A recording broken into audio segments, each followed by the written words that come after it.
রাজধানীতে আড়ং থেকে মায়ের জন্য কাপড় কিনে শপিং ব্যাগ না পেয়ে তিক্ত অভিজ্ঞতা নিয়ে শোরুম ত্যাগ করলেন ব্রাহ্মণবাড়িয়া ২ আসনের সংসদ সদস্য ও বিএনপির সাবেক আলোচিত নারী নেত্রী ব্যারিস্টার রুমিন ফারহানা।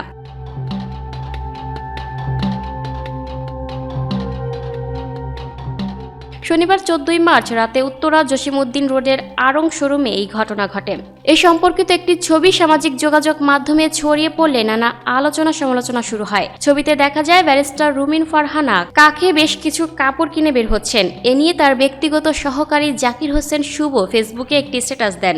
মুহূর্তে স্ট্যাটাসটি ভাইরাল হয়ে যায়। স্ট্যাটাসটিতে তিনি লিখেন, আড়ং থেকে কেনাকাটা করতে গিয়ে এর আগেও বহুবার এমন অভিজ্ঞতা হয়েছিল, কিন্তু আজ এক অদ্ভুত অভিজ্ঞতার মুখোমুখি হলাম। একজন সংসদ সদস্যকে এতটুকু সম্মান দেখানো উচিত ছিল তাদের পক্ষ থেকে। তিনি লিখেন, আমরা গ্রাহকেরা টাকা দিয়ে পণ্য কিনবো, কিন্তু সেই পণ্য বহন করার জন্য একটি সাধারণ শপিং ব্যাগও পাবো না। এটা কেমন নিয়ম? পরিবেশ রক্ষার কথা বলে যদি শপিং ব্যাগ বন্ধ করা হয় তাহলে বিকল্প ব্যবস্থাও তো থাকতে হবে, কিন্তু এখানে দেখা যাচ্ছে গ্রাহকের সুবিধার চেয়ে নিয়ম চাপিয়ে দেওয়াটাই যেন বেশি গুরুত্বপূর্ণ হয়ে গেছে। একটা ব্র্যান্ড যখন মানুষের ভালোবাসার আস্থার উপর দাঁড়িয়ে থাকে তখন সেই ব্র্যান্ডের দায়িত্ব থাকে গ্রাহকের প্রতি সম্মান দেখানোর। আমি মনে করি গ্রাহকের ন্যূনতম সম্মান নিশ্চিত করা প্রতিটি প্রতিষ্ঠানের দায়িত্ব।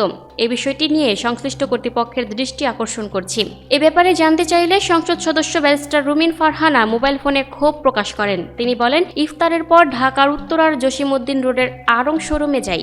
মায়ের জন্য 4টি কাপড় কিনি। কাউন্টারে যাওয়ার পর 4,500 টাকার বিল ধরিয়ে কোনো ব্যাগ ছাড়াই কাপড় বুঝিয়ে দেয়। কর্তৃপক্ষ বলেন, কাপড় ব্যাগের জন্য অতিরিক্ত 40 টাকা দিতে হবে। সেজন্য আমি প্রশ্ন তুলি, কেন কাপড়ের জন্য অতিরিক্ত 40 টাকা দিতে হবে? অদ্ভুত কথা। এ নিয়ে ক্ষোভ প্রকাশ করে আমি কাপড় নিয়ে চলে আসি। সংসদ সদস্য রুমিন ফারহানা বলেন, মায়ের জন্য কেবল আড়ংয়ে গিয়েছিলাম, কারণ মায়ের যে মেক্সির মাপ সেটা আড়ংয়ের সাথে যায়, অন্য দোকানে মিল পাওয়া যায় না, সে কারণে আড়ংয়ে যাওয়া। না হলে আমি জীবনেও আড়ংয়ে যেতাম না। আমি নিজের জন্য কোনোদিনও আড়ং থেকে কাপড় কিনি না। এ ব্যাপারে জানার জন্য রাজধানী উত্তরা জসিমউদ্দিন রোডের আড়ংয়ের শোরুমে TNT নম্বরে একাধিকবার যোগাযোগের চেষ্টা করা হলেও কেউ ফোনটি রিসিভ করেননি।